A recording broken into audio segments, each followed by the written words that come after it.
Hello students, তোমাদের এই ছোট্ট চ্যানেল কম্পোসারি তোমাদের স্বাগত জানাই। আশা করছি তোমরা সকলেই ভালো আছো এবং তোমাদের প্রিপারেশন ঠিকঠাক চলছে। আর কিছুদিন রয়েছে তোমাদের ফাইনাল এক্সামের, এএনএম জিএনএম 2024 এক্সামের। আশা করছি এই কদিন যাবৎ তোমরা খুব ভালোভাবে পড়াশোনা করছো, খুব মনোযোগ সহকারে পড়াশোনা করছো। আজ তোমাদের আমি ফিজিক্যাল সায়েন্সের মক টেস্ট পার্ট নাম্বার 3 দিয়েছি। আশা করছি তোমরা সকলেই সলভ করেছো। এই যে দেখো, তোমাদের জন্য সলিউশন ভিডিও চলে এসেছে।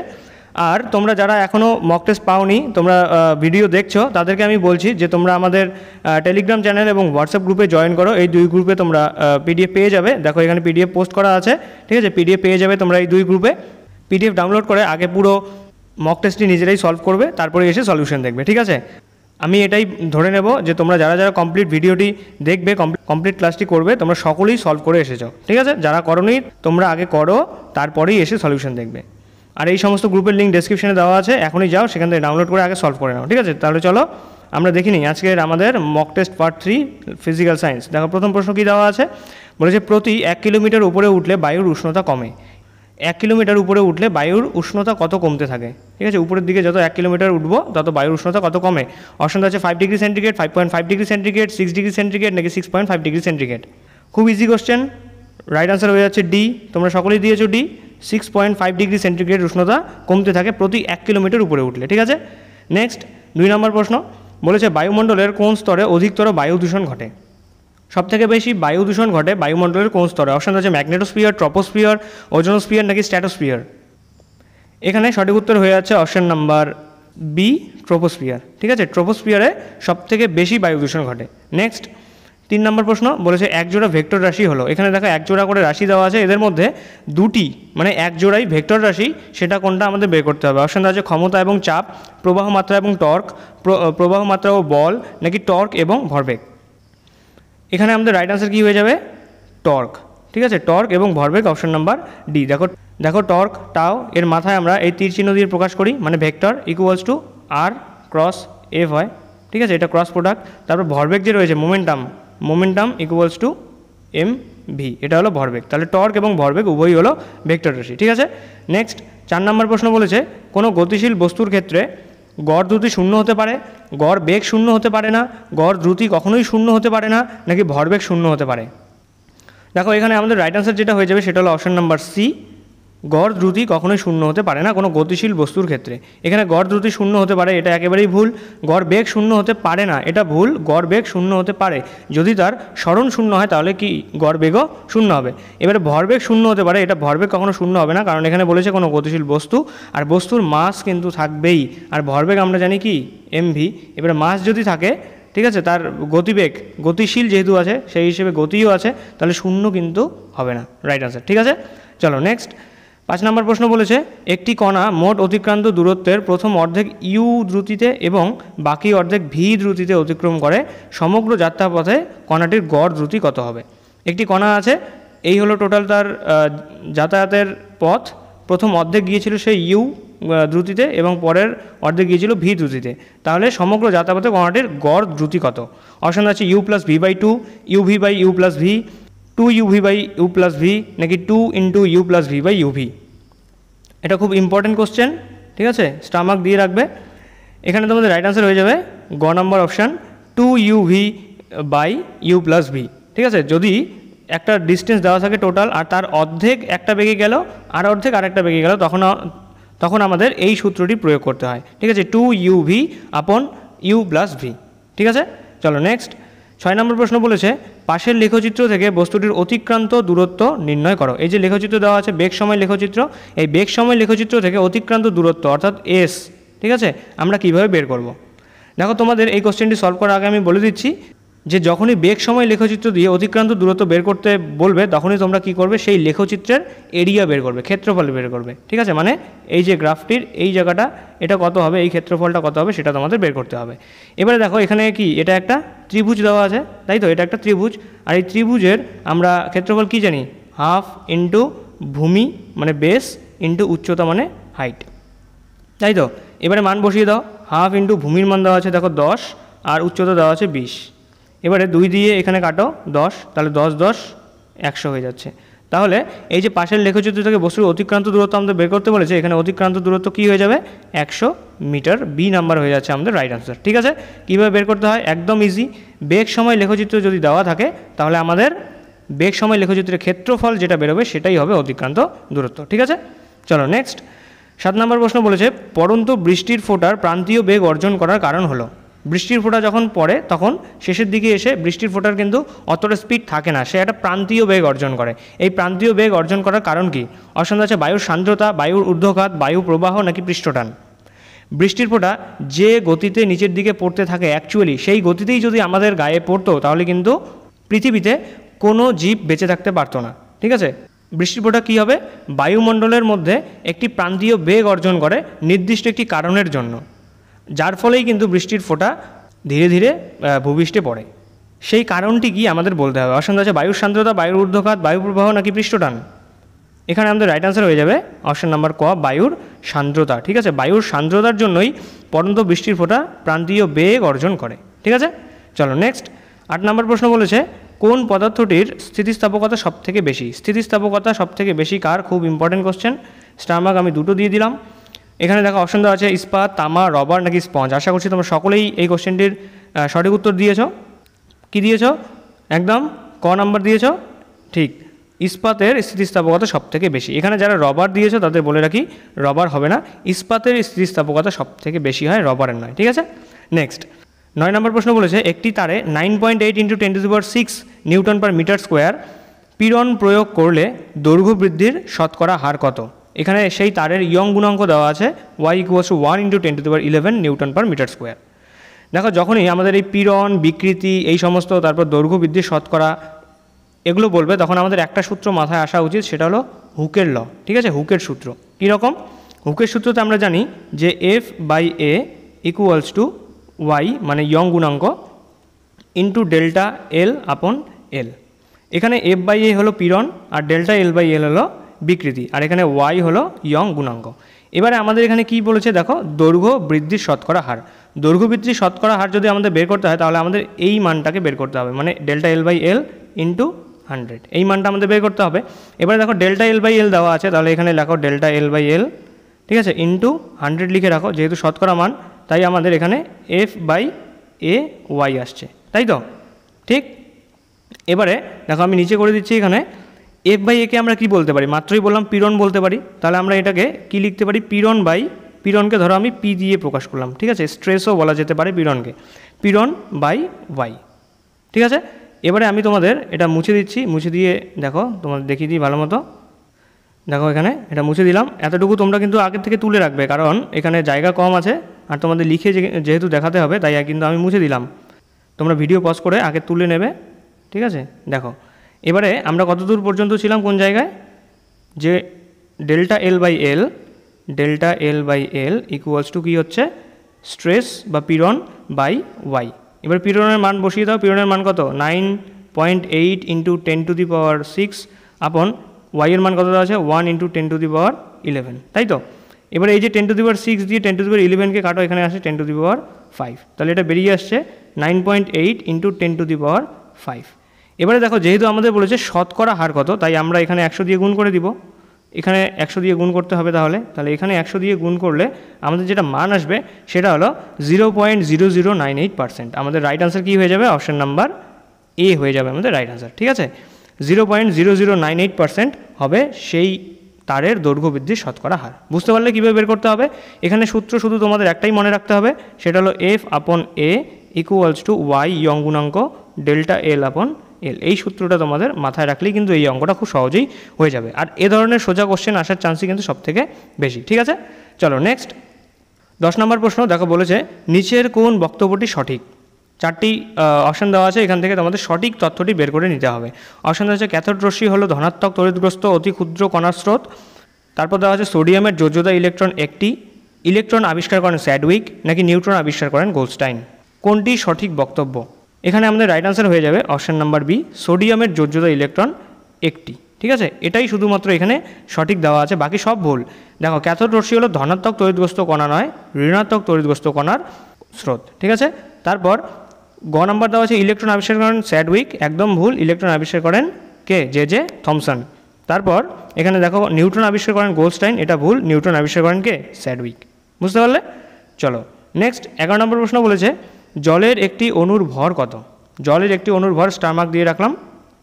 জলের একটি অণুর ভর কত এটা আমাদের বের করতে হবে। দেখো 1 গ্রাম অণু জলের ভর আমরা কত জানি? 18, মানে H2ওর আণবিক ভর আমরা কি জানি? 18। এবারে 1 মোল H2 এর ভর আমরা বলতে পারি যে 18। 1 মোলের মধ্যে কতগুলো অণু রয়েছে?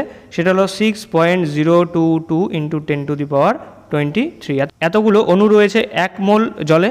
এই 1 মোল জলের বা এতগুলো অণুর আমরা ভর জানলাম কত? 18। তাহলে আমাদের বলেছে জলের একটি অণুর ভর কত। তাহলে এতগুলো অণুর ভর যদি 18 হয় তাহলে একটি অণুর ভর কত হবে? 18/6.022 × 10⁻23। এটা যদি ক্যালকুলেট করো তোমাদের আসবে কত? 2.989 × 10⁻23। তাহলে দেখো এখানে আমাদের রাইট আনসার কোনটা হয়ে যাচ্ছে? অপশন নাম্বার এ হয়ে যাচ্ছে আমাদের রাইট আনসার। ঠিক আছে, জলের একটি অণুর ভর হলো 2.989 × 10⁻23। এটা কিন্তু তোমাদের মুখস্থ করতে হবে না, এটা কিন্তু অঙ্ক করেই তোমাদের বের করতে হবে। ঠিক আছে, বুঝতে পারলে কীভাবে অঙ্কটা করলাম? যদি কোথাও বুঝতে অসুবিধা হয়, যদি তোমরা না পারো, তাহলে অবশ্যই কিন্তু কমেন্টে জানাবে। এখনও সময় আছে, তোমাদের ভুলগুলো তোমরা মার্ক করো, সেই সমস্ত ভুলের উপর কাজ করো, যাতে এক্সামে সেখান থেকে কোশ্চেন আসলে কোনো রকম ভুল না হয় তোমাদের। ঠিক আছে, চলো নেক্সট 12 নম্বর প্রশ্ন বলেছে দেখো 300 মিলিলিটার দ্রবণে 9 গ্রাম দ্রাব দ্রবীভূত থাকলে দ্রবণটির শতকরা মাত্রা কত হবে? অপশন দেওয়া আছে 30%, 300%, 3% নাকি 50%। 300 মিলিলিটার দ্রবণে 9 গ্রাম দ্রাব দ্রবীভূত আছে, তাহলে দ্রবণটির শতকরা মাত্রা কত হবে? এটা যদি আমাদের বের করতে হয় তাহলে আমাদের এই সূত্রটি দিতে হবে যে দ্রাব বাই দ্রবণ, ঠিক আছে, ইন্টু 100। এবারে দেখো দ্রাবের মান কত দেওয়া আছে? 9 বাই দ্রবণ কত দেওয়া আছে? 300 ইন্টু 100। এটা কাটলে কত আসবে? 3, আর এখানে কাটলে কত আসবে? 3। তাহলে এখানে দেখো হচ্ছে আমাদের 3%। তাহলে শতকরা, দ্রবণটির শতকরা মাত্রা হবে কত? 3%। গ নাম্বার আমাদের রাইট আনসার। ঠিক আছে, নেক্সট 13 নম্বর প্রশ্ন বলেছে নিচের কোন জোড় দুটি ক্ষারকীয় অক্সাইড? ঠিক আছে, নিচের কোন জোড় দুটি ক্ষারকীয় অক্সাইড? অপশন আছে সোডিয়াম মনোক্সাইড এবং নাইট্রিক অক্সাইড। সোডিয়াম মনোক্সাইডের সংকেত কি? Na2O, আর নাইট্রিক অক্সাইডের হলো NO। তারপর সোডিয়াম মনোক্সাইড Na2O, আর তারপর ক্যালসিয়াম অক্সাইড হলো CaO। তারপর জল হলো H2O, তারপর হলো কার্বন ডাইঅক্সাইড হলো CO2। এবারে জিঙ্ক অক্সাইড হলো ZnO, আর অ্যালুমিনিয়াম হলো Al2O3, অ্যালুমিনিয়াম অক্সাইড। এবারে বলেছে কোন জোড় দুটি ক্ষারকীয় অক্সাইড? এখানে আমাদের রাইট আনসার হয়ে যাবে অপশন নাম্বার বি। আশা করছি তোমরা সকলেই দিয়েছ। সোডিয়াম মনোক্সাইড এবং ক্যালসিয়াম অক্সাইড এই দুই হলো ক্ষারকীয় অক্সাইড। এখানে দেখো নাইট্রিক অক্সাইড যে রয়েছে এটা প্রশম অক্সাইড, এখানে জল প্রশম, কার্বন ডাই অক্সাইড কিন্তু আম্লিক প্রকৃতির। জিঙ্ক অক্সাইড আর অ্যালুমিনিয়াম অক্সাইড এই দুটি হলো কি? এই দুটি হলো উভধর্মী বা অ্যামফোটেরিক অক্সাইড। ঠিক আছে, তাহলে সোডিয়াম মনোক্সাইড এবং ক্যালসিয়াম মনোক্সাইড এই দুই হলো আমাদের ক্ষারকীয় অক্সাইড। নেক্সট 14 নম্বর প্রশ্ন বলেছে কত উষ্ণতায় জলের ঘনত্ব সর্বাধিক হয়? Very very important. কত উষ্ণতায় জলের ঘনত্ব সর্বাধিক হবে আর কত উষ্ণতায় জলের আয়তন সর্বনিম্ন হবে? দুটিরই আনসার একই। অপশান আছে 25 degree centigrade, 100 degree centigrade, 0 degree centigrade নাকি 4 ডিগ্রি সেন্টিগ্রেড। আশা করছি সকলেই দিয়েছো। রাইট আনসার হয়ে যাচ্ছে তোমাদের option number D, 4 degree centigrade. কত উষ্ণতায়? 4 ডিগ্রি সেন্টিগ্রেড উষ্ণতায় জলের ঘনত্ব সর্বাধিক হবে আর আয়তন বা ভলিউম কী হবে? সর্বনিম্ন হবে, মিনিমাম হবে। ঠিক আছে, মিনিমাম হবে ভলিউম। বুঝতে পারলে? নেক্সট 15 নম্বর প্রশ্ন এবং আমাদের সেট 1-এর আজকের লাস্ট প্রশ্ন বলেছে বস্তুর অভিকর্ষীয় স্থিতিশক্তির মান কোন কোন বিষয়ের উপর নির্ভর করে? বস্তুর অভিকর্ষীয় স্থিতিশক্তির মান, আমি তোমাদের অভিকর্ষীয় স্থিতিশক্তির মান সূত্র বলেছিলাম যে mgh। এখানে দেখো অভিকর্ষীয় স্থিতিশক্তির মান মাসের উপর ডিপেন্ড করবে, মানে ভরের উপর, জি মানে অভিকর্ষজীয় ত্বরণের উপর, আর এইচ হলো হাইটের উপর নির্ভর করবে। এবার এখানে অপশান দেখো কী দেওয়া আছে? বস্তুর ভর, নির্দেশ স্থল থেকে বস্তুটির উচ্চতা এবং ওই স্থানের অভিকর্ষজ ত্বরণ। বস্তুর ভরের উপর নির্ভর করবে, একদম ঠিক। নির্দেশ স্থল থেকে বস্তুর উচ্চতার উপর নির্ভর করবে, একদম ঠিক। অভিকর্ষজ ত্বরণের উপর নির্ভর করবে, একদম ঠিক। রাইট আনসার আমাদের কী হয়ে যাবে? অপশন নাম্বার ডি, সবগুলির উপর নির্ভর করবে বস্তুর অভিকর্ষীয় স্থিতিশক্তির মান। ঠিক আছে, নেক্সট এখান থেকে আমাদের ক্যাটাগরি 2 শুরু। কোশ্চেনগুলো ভালো মতো পড়বে, অপশানগুলো ভালো মতো পড়বে, কারণ এখানে আমাদের একাধিক উত্তর ঠিক হতে পারে। ঠিক আছে, দেখো 16 নম্বর প্রশ্ন বলেছে ভালো শিশির জমার শর্তগুলি কী কী? ভালো শিশির জমার শর্ত কী কী? অপশান আছে মেঘহীন আকাশ, স্থির বাতাস, তাপের ভালো বিকিরক এবং সুপরিবাহী বস্তুর উপস্থিতি, নাকি বাতাসের জলীয় বাষ্পের পরিমাণ বেশি। এখানে আমাদের রাইট আনসার কী কী হয়ে যাবে? ক, খ এবং ঘ। মেঘহীন আকাশ হতে হবে শিশির ভালো জমার জন্য, তারপর স্থির বাতাস হতে হবে, আর বাতাসের জলীয় বাষ্পের পরিমাণ বেশি থাকলেই শিশির বেশি পড়বে। এবারে এই যে এখানে বলেছে তাপের ভালো বিকিরক, এই পর্যন্ত ঠিক আছে, কিন্তু সুপরিবাহী নয় কুপরিবাহী বস্তুর উপস্থিতি হতে হবে, তাহলেই তার উপর শিশির বেশি জমবে। ঠিক আছে, নেক্সট 17 নম্বর প্রশ্ন বলছে ভুল তথ্যগুলি নির্বাচন করো। অপশন আছে সোনার কথাটির পুরো অর্থ হলো সাউন্ড নেভিগেশন অ্যান্ড রেঞ্জিং। তারপর দেওয়া আছে শব্দের প্রাবল্য শব্দ তরঙ্গের উপর নির্ভর করে। তারপর গ দেওয়া আছে মধ্যকর্ণের অস্থি তিনটি হলো মেলিয়াস, স্ফেনয়েড, স্টেপিস। আর ঘ নাম্বার দেওয়া আছে তির্যক তরঙ্গ গ্যাসীয় মাধ্যমে প্রবাহিত হতে পারে। এই কোশ্চেনগুলো কিন্তু খুব ইম্পর্টেন্ট তোমাদের জন্য, যেখানে তোমাদের ভুল তথ্য সঠিক তথ্য নির্বাচন করতে হবে। আর সেই সমস্ত প্রশ্নগুলো যদি তোমাদের ক্যাটাগরি 2তে আসে তাহলে কিন্তু ভালো কোশ্চেন হিসেবে সেগুলোকে দেখা হবে, কারণ এখানে তোমাদের প্রতিটি অপশানই তোমাদের ভালো মতো খুঁটিয়ে খুঁটিয়ে পড়তে হবে। ছোট্ট কোনো একটা জায়গায় কিন্তু চেঞ্জ করে দিলেই সেই অপশানটি তোমাদের ভুল হয়ে যাবে, আর তোমরা সেই জায়গাটি খুঁজে না পেলেই তোমাদেরও নাম্বার কাটা গেল। ঠিক আছে, তাহলে এবারে দেখো পড়ো ভালো মতো। বলেছে সোনার কথাটির পুরো নাম হলো সাউন্ড নেভিগেশন অ্যান্ড রেঞ্জিং, এটা একদম ঠিক। তারপর বলেছে শব্দের প্রাবল্য শব্দ তরঙ্গের উপর নির্ভর করে, এটাও একদম ঠিক, শব্দের প্রাবল্য শব্দের তরঙ্গের উপর নির্ভর করে। এবারে মধ্যকর্ণের তিনটি অস্থি হলো malleus, incus, stapes. Malleus sphenoid, stapes নয়। ঠিক আছে, স্ফেনয়েডের জায়গায় কী আসবে, মেলিয়াস ইনকাস আসবে। তারপর তির্যক তরঙ্গ গ্যাসীয় মাধ্যমে প্রবাহিত হতে পারে, একদম না, গ্যাসীয় মাধ্যমে তির্যক তরঙ্গ প্রবাহিত হয় না। গ্যাসীয় মাধ্যমে কোন তরঙ্গ প্রবাহিত হতে পারে, সেটা হলো অনুদৈর্ঘ্য তরঙ্গ। অনুদৈর্ঘ্য তরঙ্গ হলো এই যে সমান্তরাল, ঠিক আছে, আর তির্যক তরঙ্গ হলো এইরকম। বুঝতে পারলে? চলো নেক্সট 18 নম্বর প্রশ্ন বলছে সঠিক তথ্যগুলি বেছে নাও। দেখো এখানে আজকে কিন্তু একই ধরনের প্রশ্ন দেওয়া আছে, সঠিক তথ্য বেছে নাও, ভুল তথ্য বেছে নাও। তাই তোমাদের অপশানগুলো আবারও বলছি ভালো মতোই পড়তে হবে। দেখো বলেছে উষ্ণতা বাড়লে গ্যাসীয় পদার্থের অণুগুলির গতিশক্তি বৃদ্ধি পায়। তারপর দেওয়া আছে তাপমাত্রা বৃদ্ধি করলে গ্যাসের চাপ বৃদ্ধি পায়। গ নম্বর দেওয়া আছে প্রমাণ চাপ এবং উষ্ণতায় সমস্ত গ্যাসের গ্রাম আণবিক আয়তন 22.4 লিটার হয়, নাকি সমস্ত গ্যাসের ভৌত ধর্ম ভিন্ন হয়। এটাও খুব ইম্পর্টেন্ট তোমাদের জন্য, অপশানগুলো ভালো মতো পড়েছ। আমি আনসার বলে দিচ্ছি। দেখো উষ্ণতা বাড়লে গ্যাসীয় পদার্থের অণুগুলির গতিশক্তি বৃদ্ধি পায়, একদম ঠিক। ছোটাছুটি তারা বেশি করবে, তাদের গতিশক্তি বৃদ্ধি পাবে, গতি বৃদ্ধি পাবে, তাই গতিশক্তিও বৃদ্ধি পাবে। এবারে তাপমাত্রা বৃদ্ধি করলে গ্যাসের চাপ বৃদ্ধি পায়, এটাও ঠিক, গতিশক্তি বাড়ছে, বারবার ধাক্কা দিচ্ছে, তার জন্য চাপ বৃদ্ধি পাবে। তারপর বলা আছে প্রমাণ চাপ এবং উষ্ণতায় মানে এসটিপিতে, স্ট্যান্ডার্ড টেম্পারেচার অ্যান্ড প্রেশারে সমস্ত গ্যাসের গ্রাম আণবিক আয়তন হলো 22.4 লিটার। ঠিক, 1 মোল গ্যাসের আয়তন কত হয়, 22.4 লিটার। এবারে বলেছে সমস্ত গ্যাসের ভৌত ধর্ম ভিন্ন হয়। সমস্ত গ্যাসের ভৌত ধর্ম ভিন্ন নয়, সমস্ত গ্যাসের ভৌত ধর্ম অভিন্ন হয়। তাহলে আমাদের এটা ভুল হয়ে যাচ্ছে, আমাদের বলেছে সঠিক তথ্যগুলো বেছে নিতে, তাই আমাদের এখানে রাইট আনসার হয়ে যাবে ক, খ এবং গ। ঠিক আছে, নেক্সট 19 নম্বর প্রশ্ন বলেছে ভুল তথ্যগুলি বেছে নাও। অপশন আছে যে কোনো গাড়ির ভিউ ফাইন্ডার হিসেবে অবতল দর্পণ ব্যবহার করা হয়, দাড়ি কামানোর সময় উত্তল দর্পণ ব্যবহার করা হয়, মোটর গাড়ির হেডলাইটে উত্তল দর্পণ ব্যবহার করা হয়, নাকি উত্তল দর্পণের দৃষ্টিক্ষেত্র অনেক বড় হয়। ভুল তথ্যগুলি বেছে নিতে হবে।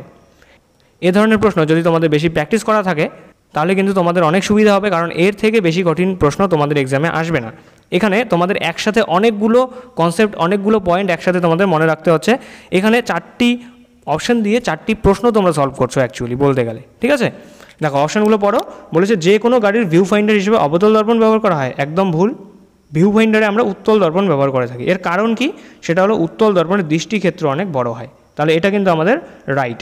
এখানে বলেছে ভিউ ফাইন্ডারে অবতল দর্পণ একেবারেই ভুল, উত্তল দর্পণ ব্যবহার করা হয়। তারপর বলা আছে দাড়ি কামানোর সময় উত্তল দর্পণ ব্যবহার করা হয়, একদম ভুল। দাড়ি কামানোর সময় আমরা অবতল দর্পণ ব্যবহার করে থাকি। তারপর বলেছে মোটর গাড়ির হেডলাইটে উত্তল দর্পণ ব্যবহার করা হয়, মোটর গাড়ির হেডলাইটে উত্তল দর্পণ নয় অধিবৃত্তীয় দর্পণ ব্যবহার করা হয়। তাহলে যেহেতু আমাদের বলেছে ভুল তথ্য বেছে নিতে, তাই আমাদের রাইট আনসার কী হয়ে যাচ্ছে, ক, খ এবং গ। ঠিক আছে, ঘ নাম্বার সঠিক তথ্য, তাই এটা আমাদের আনসার হবে না। নেক্সট এবং আজকের আমাদের লাস্ট প্রশ্ন, ক্যাটাগরি 2 লাস্ট প্রশ্ন এবং আমাদের সেটের আজকের লাস্ট প্রশ্ন। দেখো বলেছে বৈদ্যুতিক মোটরের শক্তি বাড়ানোর উপায়। অপশন দেওয়া আছে আর্মেচারের মধ্যে তড়িৎ প্রবাহের মাত্রা বাড়িয়ে, আর্মেচারের তারের পাকের সংখ্যা বাড়িয়ে, আর্মেচারের তারের পাক সংখ্যা কমিয়ে, নাকি ক্ষেত্র চুম্বকের চুম্বক শক্তি বাড়িয়ে। বৈদ্যুতিক মোটরের শক্তি আমরা কিভাবে বাড়াবো। এখানে আমাদের রাইট আনসার হয়ে যাবে ক নাম্বার, তারপর খ নাম্বার এবং ঘ নাম্বার। আর্মেচারের মধ্যে তড়িৎ প্রবাহের মাত্রা যদি আমরা বাড়িয়ে দিই তাহলে মোটরের শক্তি বেড়ে যাবে। তারপর আর্মেচারের তারের পাক সংখ্যা যদি আমরা বাড়িয়ে দিই তাহলে সেই ক্ষেত্রেও মোটরের শক্তি বাড়বে, এবং ক্ষেত্র চুম্বকের চুম্বক শক্তি যদি আমরা বাড়িয়ে দিই তাহলে কিন্তু মোটরের শক্তি বেড়ে যাবে। ঠিক আছে, তাহলে ক, খ এবং ঘ হয়ে যাচ্ছে আমাদের রাইট আনসার।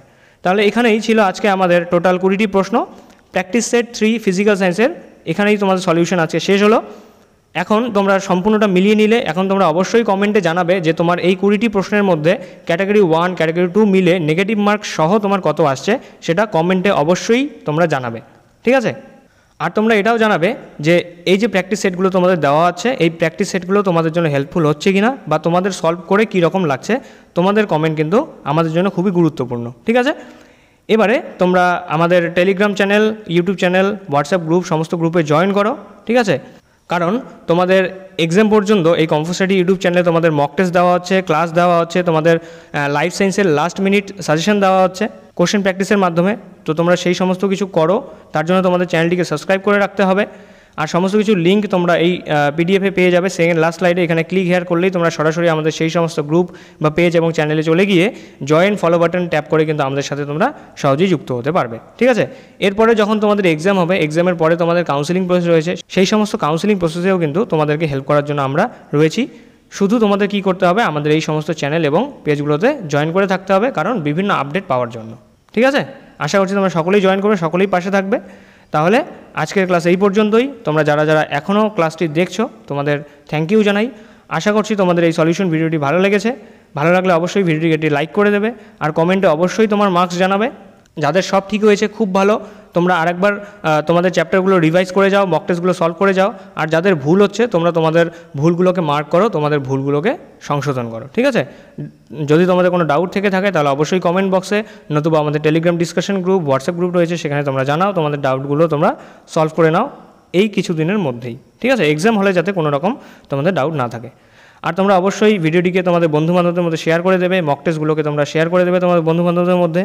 তারা যদি আমাদের এই টেলিগ্রাম চ্যানেল, হোয়াটসঅ্যাপ গ্রুপে জয়েন করে না থাকে তাদেরকে লিঙ্ক পাঠিয়ে দাও, তারা যেন এখান থেকে জয়েন করে মক টেস্ট পিডিএফগুলো নিয়ে সলভ করতে পারে, ঠিক আছে।